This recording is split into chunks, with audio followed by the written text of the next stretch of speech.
Eu sou Vasco de Cabo. Nasci no Alentejo e por terras alentejadas me tornei navegador. E como navegador, rumei por mares nunca antes navegados até avistar uma terra longe. Terra à vista, terra à vista. Lancem a âncora e atrás um navio. Será que descobri a Índia? Será? Sim, não por terra nem por ar, mas por mar, o caminho marítimo para a Índia.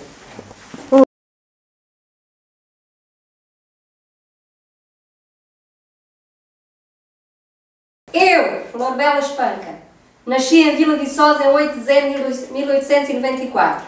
Fui batizada com o nome Florbela Lobo. A 20 de junho do ano seguinte, como filha de António Conceição Lobo e de pai incógnito. Em Vila Viçosa, que se desenrola a minha infância, em outubro de 1899, começo. Em novembro de 1903, aos 7 anos de idade, escrevo a minha primeira poesia, A Vida e a Morte. Ainda no mesmo ano, começo a escrever uma poesia sem título, o meu primeiro soneto, que deixo aqui este livrinho com vários sonetos para ficar para a posteridade. Este livrinho tem vários sonetos. No ano seguinte, comecei a ficar doente. Diagnóstico, neurastenia. Mesmo doente, escrevi o meu primeiro conto, Mamã. Em 1908, Antónia Lobo, minha mãe, morre vítima de neurose. Após eu e minha família deslocámos-nos para Évora. Aí prossegui os meus estudos no Liceu André Gouveia, onde segui a 6ª classe, próxima do 10º ano atual. Completei.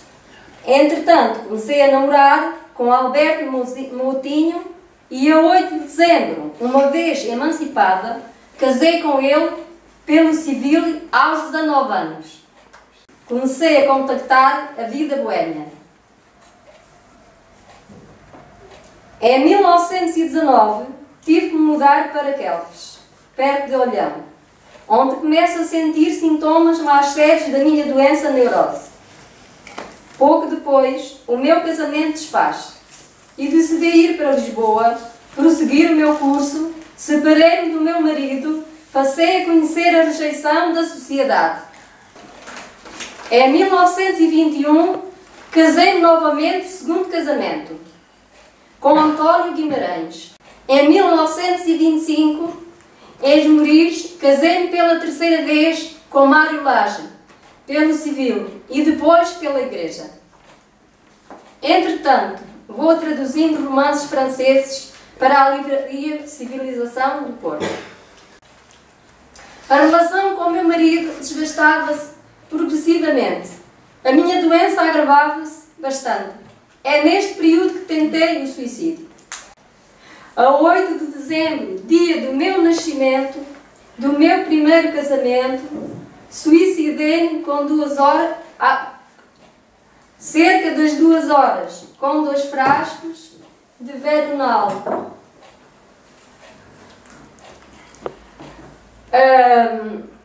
Morri a 8 de dezembro de 1930, com 36 anos, em Matosinhos.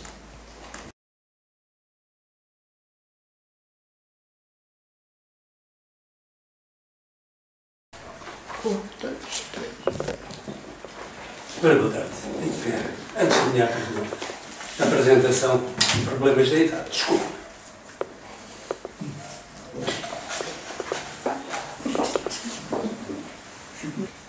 Já adivinharam quem eu sou? Claro, Luís Vaz de Camões. Sim, antes de continuar, tenho de vos dar uma explicação. É ter trazido estas notas. Sabem porquê? Sempre fui muito descuidado e esquecido.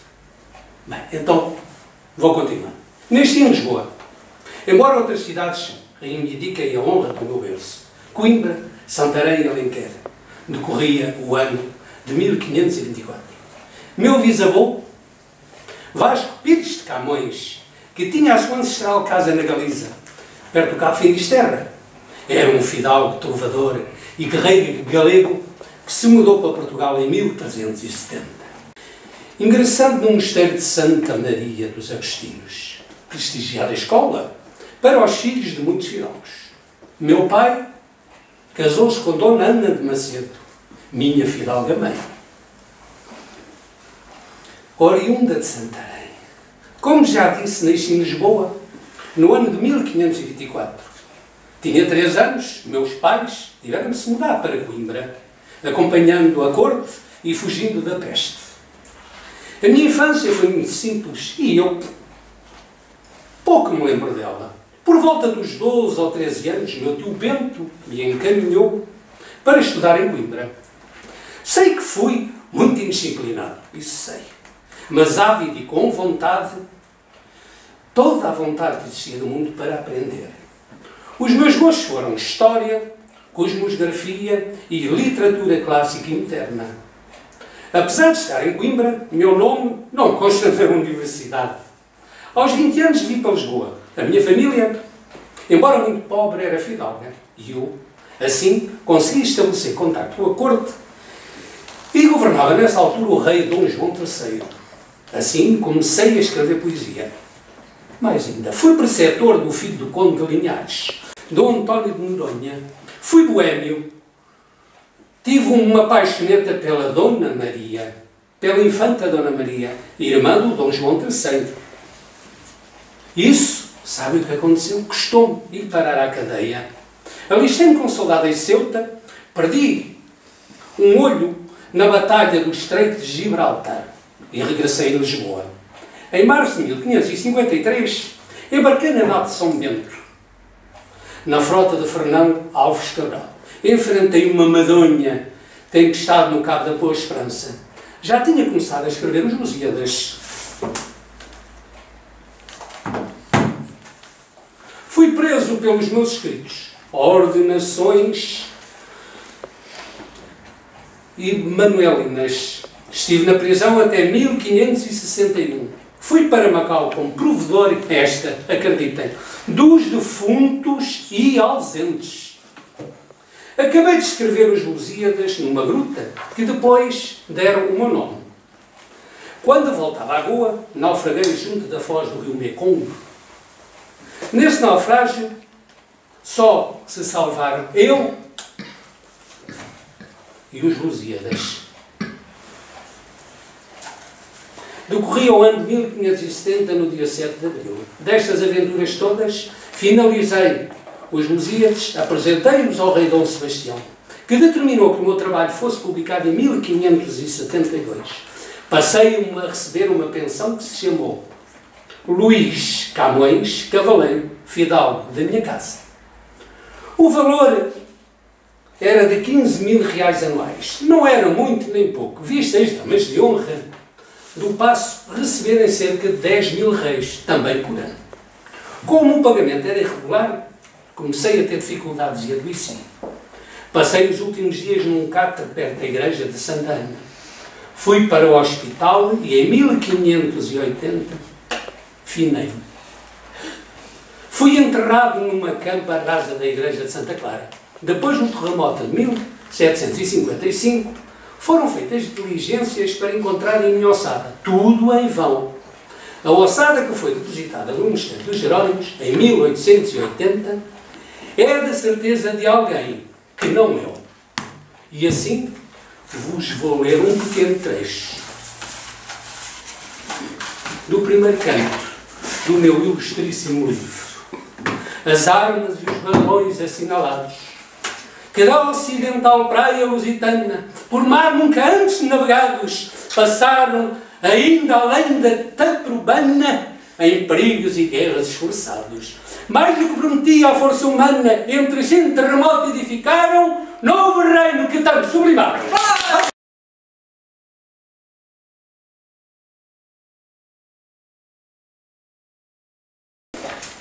Antes de encarnar o meu personagem, eu gostaria de vos dizer porque escolhi Afonso Lopes Vieira. Quando eu era pequenina, o meu pai adormecia-me muitas vezes ao som da dança do vento, uma das poesias que retive no meu imaginário. O meu nome é Afonso Lopes Vieira. Nasci em Leiria a 26 de janeiro de 1878. Sou filho de um advogado e fui para São Pedro de Moel ao colo de minha mãe apenas com 1 ano de idade. Licenciei-me em Direito em Coimbra de 1895 a 1900 e exerci a advocacia em Lisboa, onde vivi no Largo da Rosa. Conheci em toda a minha vida a glória do reconhecimento público como um homem de letras, intelectual de elite, que fez a defesa dos valores nacionalistas e de uma cultura caracteristicamente portuguesa capaz de revelar o melhor de Portugal ao mundo. Como escritor, a minha obra é vasta e abrangente.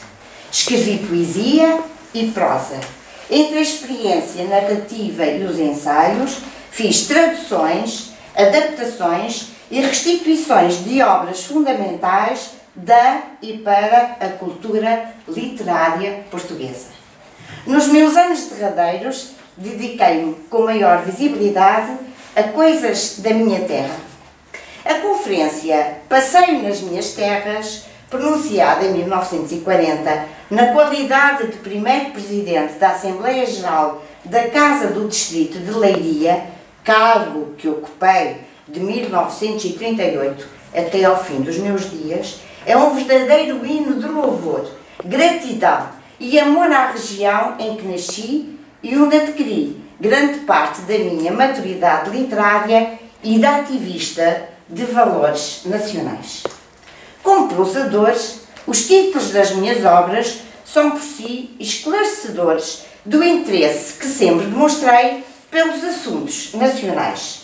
Tratamento de temas da tradição histórica e literária, como Inês de Castro na poesia e na lenda, a paixão de Pedro o Cru e problemática em torno da nossa arte, a poesia nos painéis de São Vicente.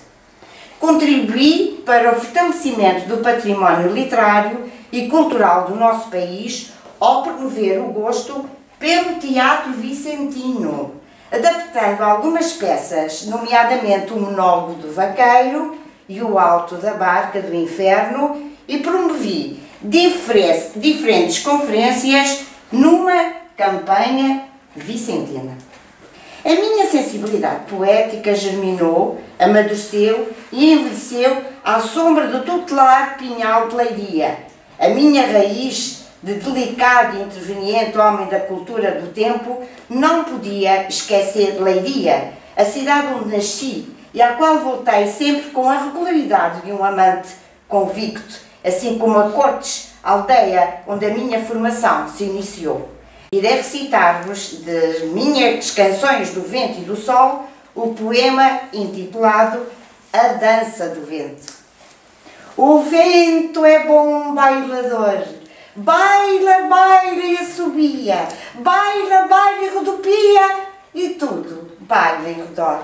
E diz às flores bailando, bailai comigo, bailai. E elas curvadas arfando, começam débeis bailando e suas folhas tombando. Uma se esfolha, outra cai e o vento as deixa abalando e lá vai.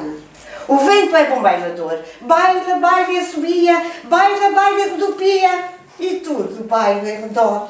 E diz às altas ramadas, bailai comigo, bailai. E elas sentem-se agarradas, bailam no ar desgrenhadas, bailam com ele assustadas, já cansadas, suspirando, e o vento as deixa abalando, e lá vai. O vento é bom bailador, baila, baila e assobia, baila, baila e rodopia, e tudo baila em redor. E diz às folhas caídas, bailai comigo, bailai. No quieto chão remexidas, as folhas por ele erguidas, pobres velhas resseguidas e pendidas como um ai, bailam doidas e chorando, e o vento as deixa abalando, e lá vai.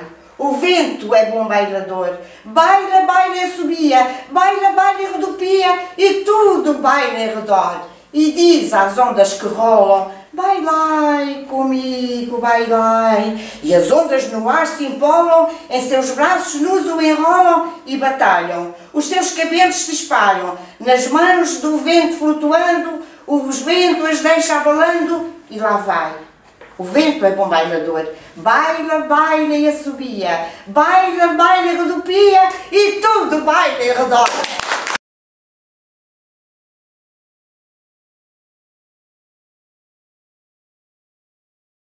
Eu sou Helena Sacadura Cabral, calculo que me conheçam, pelo menos já ouviram certamente falar de mim.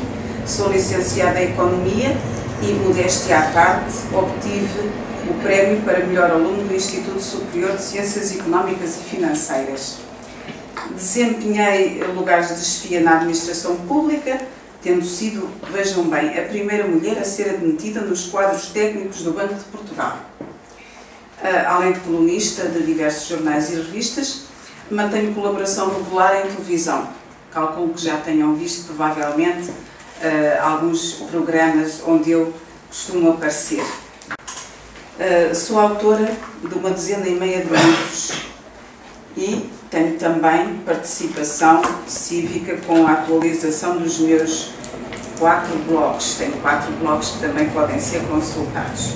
Das minhas obras, e se quiserem realmente ter conhecimento mais profundo, eu posso vos citar algumas delas. Um Certo Sorriso, 6 Histórias de Amor, da qual sou coautora, A Minha Cozinha, que eu também gosto muito de cozinhar, tenho Dieta à Minha Maneira, Agenda de Sabores, O Tempo e os Afetos, Querida Menopausa, Cartas com Rita Ferro. Bocados de Nós, Porquê que as mulheres gostam de homens? As 9 Magníficas, Coisas que sei ou julgo saber, Mulheres que amaram demais, Nós de Amor, Receituário, Caminhos do Coração e Coma Comigo. Eu hoje acredito, tenho mesmo a certeza, e não sou mulher de muitas convicções, que todos devíamos gostar de nós próprios. É uma militância essencial. E o primeiro e maior passo para gostar dos outros. Eu sou praticante e não me tenho dado nada mal com isso. Se não fosse algum sentido de humor que cultivo, julgo que passaria uma boa parte da minha vida a tomar ansiolíticos. Prefiro rir. É mais barato e faz melhor. E agora, para terminar, eu vou dizer 7 coisas de que gosto e 7 coisas que detesto. Ora bem, eu gosto da família, dos amigos, de trabalhar, de ler, de ouvir música, de silêncio e do meu amor. 7 coisas que detesto: a mentira, a hipocrisia, a inveja, a tristeza, a estupidez, a política e a maldicência.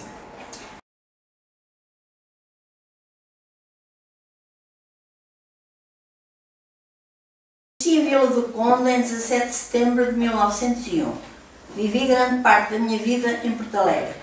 Fui possivelmente o único escritor em língua portuguesa a dominar com igual mestria todos os géneros literários: poeta, dramaturgo, romancista, novelista, contista, ensaísta, cronista, jornalista, crítico, autor de diário, memorialista, epistológrafo, historiador da literatura, para além de editor e diretor da influente revista literária Presença, desenhador, pintor, grande colecionador de arte sacra e popular. Fui irmão do poeta, pintor e engenheiro Júlio Maria dos Reis Pereira. Meu pai era ourives, fui para Coimbra aos 18 anos, onde me licenciei em Filologia Românica, em 1925. Em 1927, fundei a revista Presença, juntamente com Branquinho da Fonseca e João Gaspar Simões, que foi publicada irregularmente durante 13 anos. Lecionei português e francês no Liceu de Porto, até 1928, e a partir desse ano, em Porto Alegre, onde estive quase 40 anos. Reuni uma extensa e preciosa coleção de antiguidades e de arte sacra alentejanas, que vendia à Câmara Municipal de Porto Alegre, com a condição desta comprar também o prédio da pensão onde eu vivia e de o transformar em casa-museu. Em 1966 reformei-me e voltei para a minha casa natal em Vila do Conde, continuando a escrever. Fumador e letrado, vim a morrer em 1969, vítima de ataque cardíaco. Nunca me casei, mas não fui celibatária, como demonstro no meu poema Soneto de Amor. Cântico Negro. Vem por aqui, dizem-me alguns com olhos doces estendendo-me os braços, e seguros de que seria bom que eu os ouvisse quando me dizem, vem por aqui. Eu olho-os com olhos laços, há nos olhos meus ironias e cansaços, e cruzo os braços e nunca vou por ali. A minha glória é esta, criar desumanidade, não acompanhar ninguém, que eu vivo com o mesmo sem vontade com que rasguei o ventre à minha mãe. Não vou por aí, só vou por onde me levam meus próprios passos. Se ao que busco saber, nenhum de vós responde, porque me repetis, vem por aqui. Prefiro escorregar nos becos lamacentes, remoinhar aos ventos como farrapos, arrastar os pés sangrentos a ir por aí. Se vim ao mundo, foi só para desflorar florestas virgens e desenhar meus próprios pés na areia inexplorada. O mais que faço não vale nada. Como, pois, sereis vós que me dareis impulsos, ferramentas e coragem para eu derrubar os meus obstáculos? Corre nas vossas veias sangue velho dos avós e vós amais o que é fácil. Eu amo o longe e a miragem, amo os abismos, as torrentes, os desertos. Ide, tendes estradas, tendes jardins, tendes canteiros, tendes pátria, tendes tetos, e tendes regras e tratados e filósofos e sábios. Eu tenho a minha loucura. Levanto-a como um facho a arder na noite escura, e sinto espuma e sangue e cânticos nos lábios. Deus e o diabo é que me guiam, mais ninguém. Todos tiveram pai, todos tiveram mãe, mas eu, que nunca principio nem acabo, nasci do amor que há entre Deus e o diabo. Ah, que ninguém me dê piedosas intenções, ninguém me peça definições, ninguém me diga, vem por aqui. A minha vida é um vendaval que se soltou, é uma onda que se levantou, é um átomo a mais que se animou. Não sei para onde vou, não sei para onde vou, sei que não vou por aí. José Reis.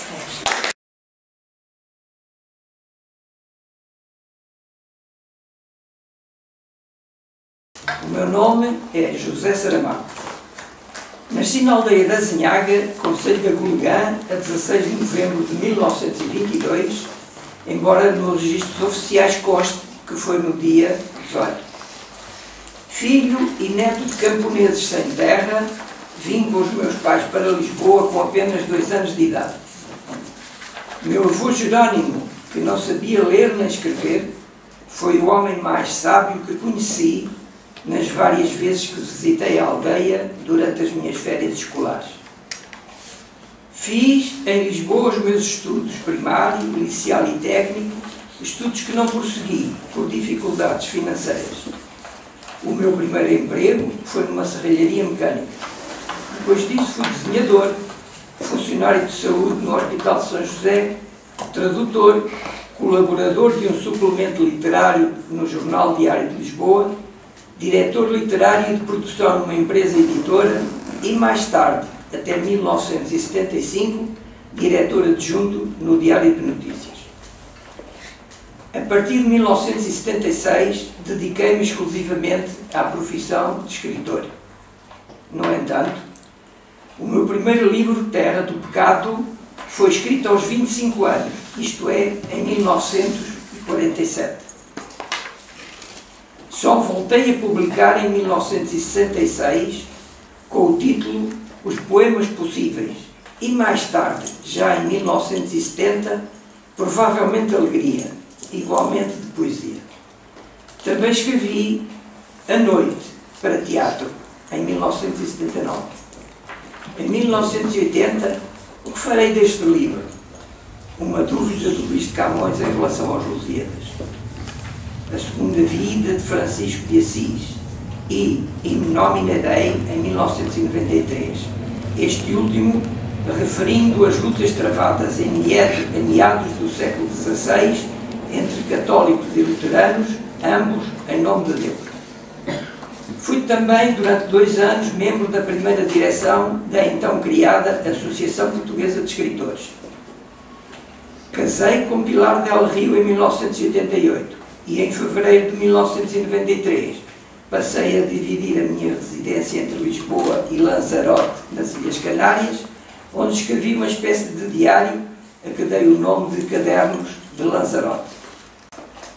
O Memorial do Convento em 1982 é uma história romanceada da construção do convento de Mafra, que me valeu ser considerado persona non grata naquele concelho. Pelo Evangelho segundo Jesus Cristo,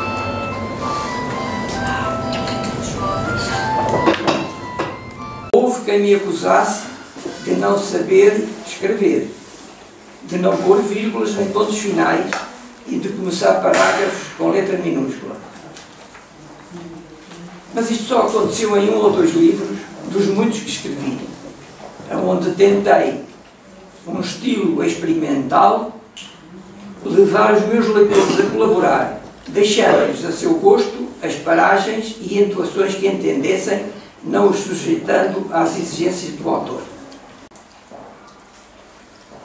O ensaio sobre a cegueira de 1995 serviu de argumento para um filme, com versões no Brasil, no Uruguai, Canadá e Japão. Viagem a Portugal.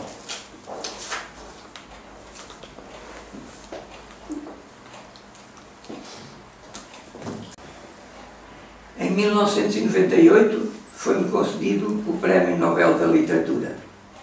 E agora, se me dão licença, vou descansar. Morri em junho de 2010.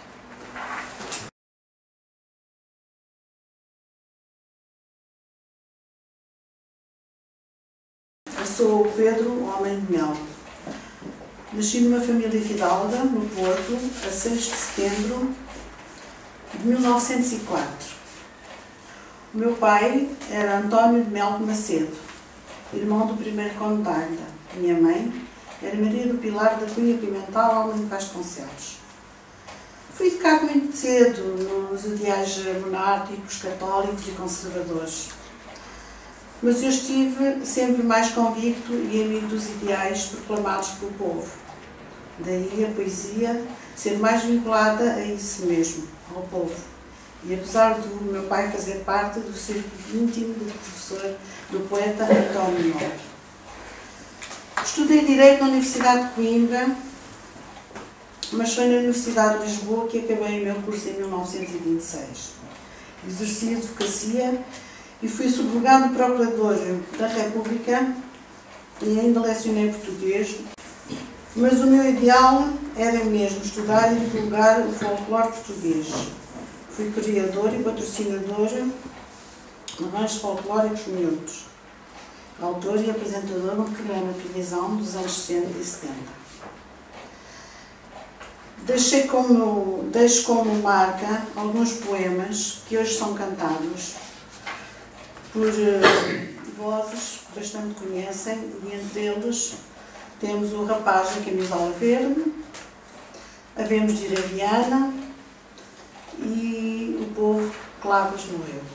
E a mais não digo, pois se estiverem interessados em continuar a minha biografia, façam o favor de consultarem, talvez daqui a uns anos, a internet e na TV Memória os programas de Pedro Homem de Mel.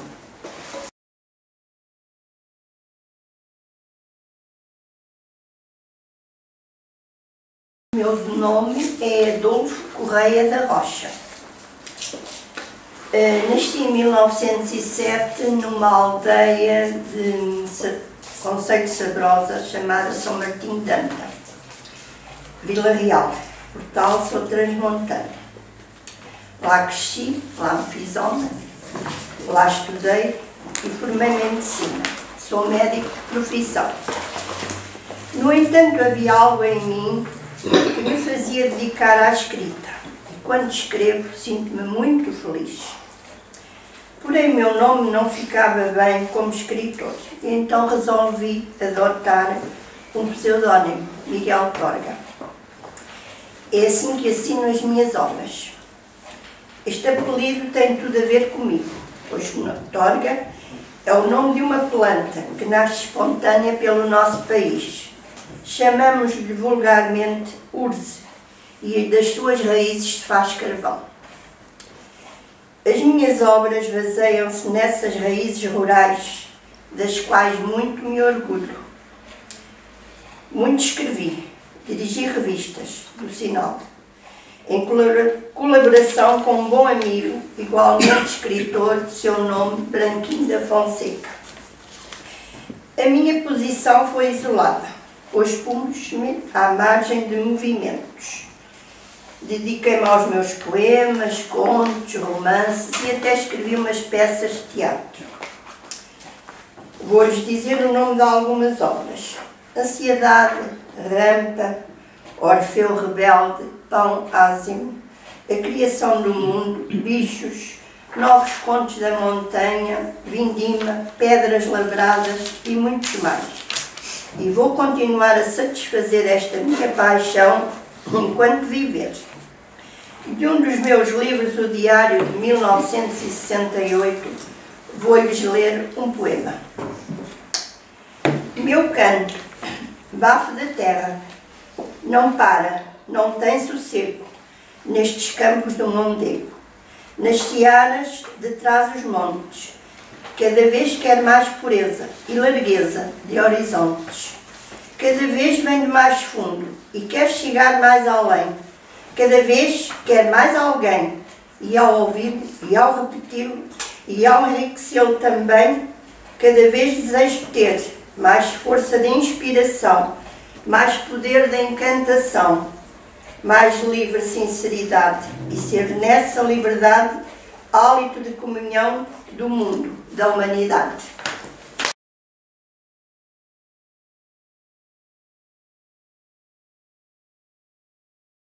Estimados espectadores, permitam que me apresente. Chamo-me Amália Rodrigues. De estranhar a minha cabeleira loura, mas com o tempo há que esconder os cabelos brancos.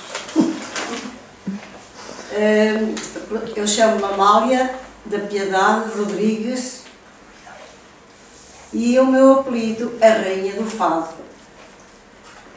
Nasci a 1 de julho de 1920 em Lisboa, na Graça, mas só fui registada a 23 de julho de 1920. Sou filha de um sapateiro, de nome Albertino de Jesus Rodrigues e de Lucinda da Piedade Rebordão, naturais do Fundão. A minha faceta de cantora se revelou. Comecei a cantar para os meus avós, vizinhos, e aos 9 anos fui para a escola. Contudo, aos 12 tive que interromper para ir trabalhar. Escolhi o ofício de bordadeira e com 14 anos fui viver com os meus pais, que entretanto regressaram a Lisboa.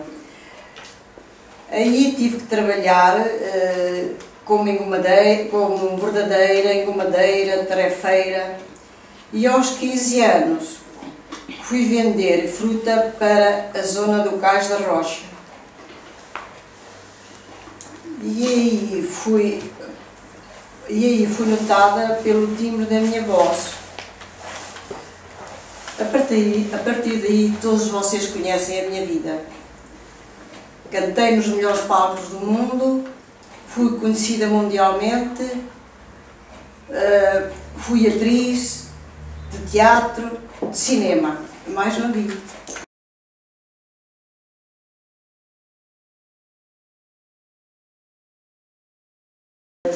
O meu nome é Fernando António Nogueira Pessoa, nasci em Lisboa, no dia filho de Maria Madalena Pinheiro Nogueira e de Joaquim Seabra Pessoa. O meu regresso a Portugal com 17 anos é feito no intuito de frequentar o curso de letras.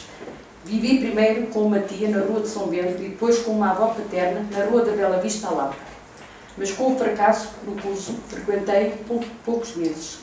Governa-se apenas com o seu grande conhecimento de língua inglesa, trabalhando em diversos escritórios em Lisboa em assuntos de correspondência comercial.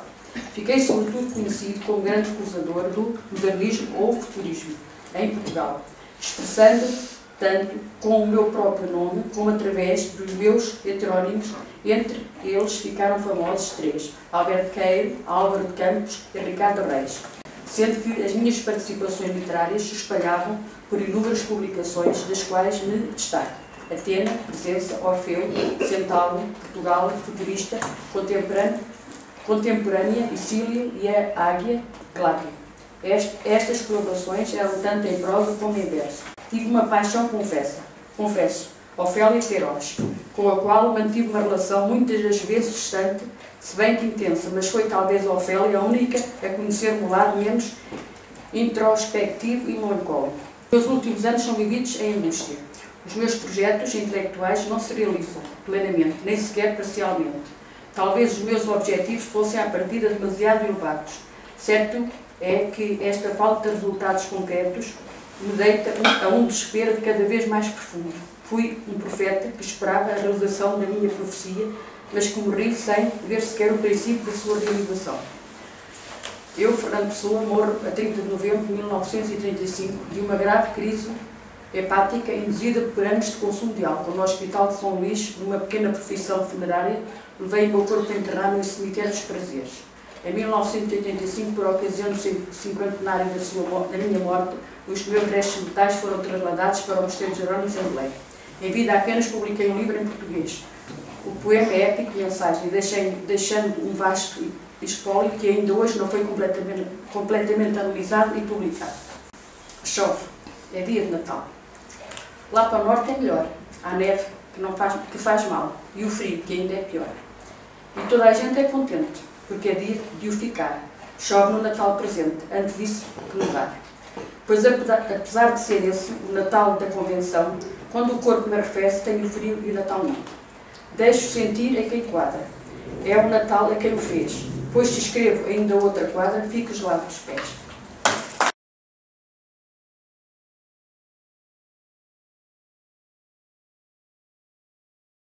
Sou Luísa Beltrão, mãe de 7 filhos, professora de Filosofia e Psicologia, romancista, publiquei a tetralogia Uma História Privada, com os títulos Os Pioneiros, Os Impetuosos, Os Bem-aventurados, Os Mal-amados. Seguiu-se a obra Todos Vulneráveis e, em coautoria, O Desafio da Cidadania na Escola. Uma Pedra no Sapato é o último romance editado em 2004.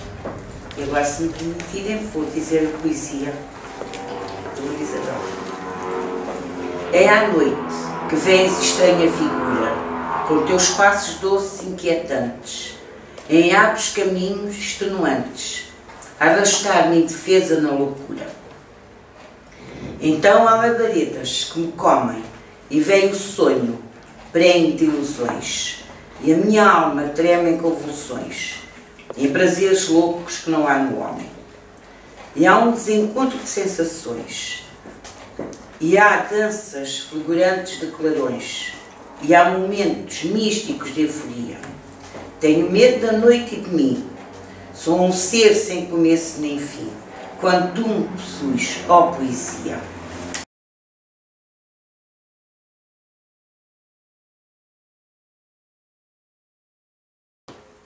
Eu sou Mário de Sá Carneiro.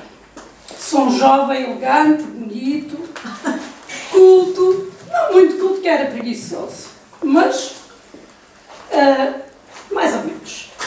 Nasci numa família abastada e burguesa, mais ou menos na zona do Porto, de Amarante, para melhor dizer. Sou filho e neto de militares, fiquei órfão com apenas 2 anos, minha mãe morreu. Fiquei aos cuidados dos meus avós e fui viver para uma quinta perto de Camarate, às portas de Lisboa. Passei grande parte da minha infância e depois, com 12 anos, comecei a escrever. E aos 15 já traduzia Victor Hugo e com 16 Hugo Grotius e Schiller. No liceu fiz algumas peças de teatro, como ator. E com 19 fui para Coimbra para frequentar o curso de Direito, mas nem sequer acabei o primeiro ano. Em 1921 conheci Fernando Pessoa, que veio a tornar-se o meu maior amigo. Depois desiludi-me com a cidade dos estudantes, não me agradava. Então, com o auxílio financeiro do meu pai, fui para Paris, para continuar meus estudos superiores. Mas aí também a vida aborrecia-me, enchia-me de tédio e deixei de frequentar as aulas e comecei a deambular pelas ruas, a frequentar os cafés, salas de espetáculo e tudo isso. E não era boêmio. E comecei a levar uma vida de boêmio. Não fazia mais nada, era só isso. Os dias passavam e eu continuava naquela vida. Desesperava e pensava em tudo o que era mau. Até que um dia, já cansado, comecei a pensar na morte. Talvez fosse a melhor maneira para apagar o tempo e a oportunidade que eu não tinha sabido aproveitar.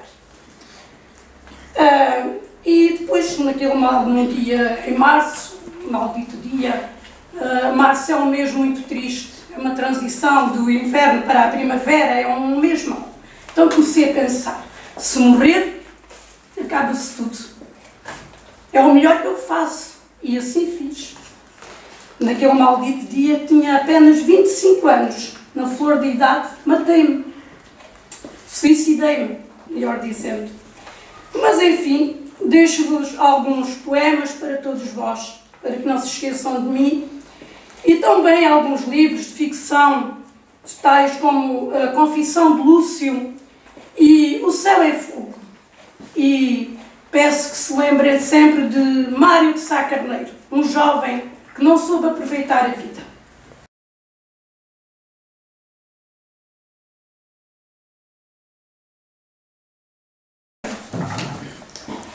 Sou Manuel Maria Barbosa de Bocage. Venho do Café Nicola e deste para outro mundo se disparas a pistola. Autorretrato. Magro, de olhos azuis, carão moreno, bem servido de pé, bem na altura. Triste de fachada, o mesmo de figura. Nariz alto no meio e não pequeno. Incapaz de assistir num só terreno, mais propenso ao furor do que à ternura, bebendo em níveas mãos, por taça escura, de zelos infernais tal veneno. Devoto, incensador de mil deidades, digo, 1000 moças, num só momento, e somente no altar a mão dos frades. Eis vocais, em quem usa algum talento, saíram dele mesmo estas verdades, num dia em que se achou mais pachorento. Nasci a 15 de setembro de 1765 em Setúbal.